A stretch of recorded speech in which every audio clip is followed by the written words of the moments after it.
Good morning everyone, this is Dr. Anusha and today we are going to discuss about Chandler's index, and it is very important for very short and as well as Viva.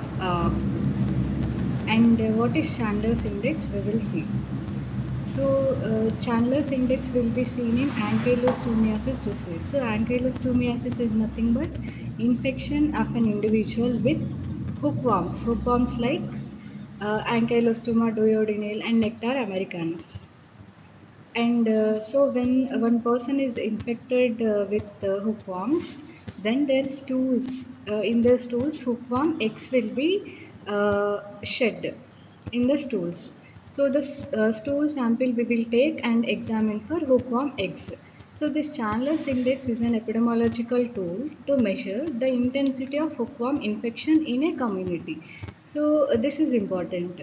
We are seeing the burden of disease in the community. We are not concerned with single individual. We are concerned with the community and what it will measure. So it will measure average number of hookworm eggs per gram of feces for the entire population. Say for example, 1000 members are there in the community. So for all the 1000 members, we will examine the stool samples, and per gram of stool on an average per person how many eggs are there, hookworm eggs are there, we will see, and we will calculate the burden according to the number of eggs per gram of stool, and it will show the community burden, not just who is infected, and it will help indicate the severity of symptoms like anemia and malnutrition.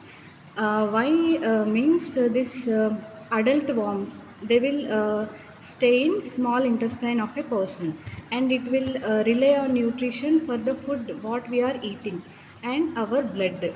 So because of this the person will end up into anemia and nutritional problems like malnutrition.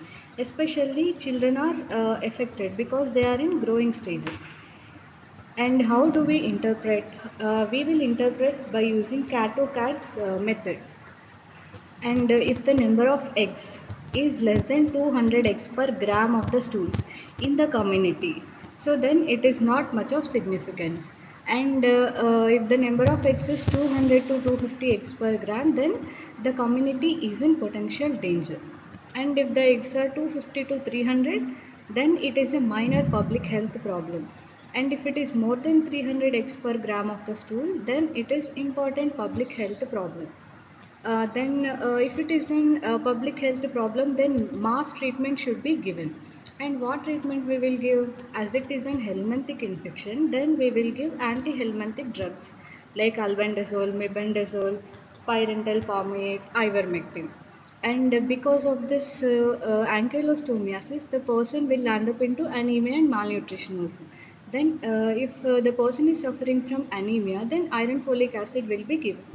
And if they are suffering from protein energy malnutrition or other malnutrition, then that also should be treated. And how can we prevent? So this ankylostomiasis, how this infection will spread means, this is especially due to open field defecation by the humans or animals.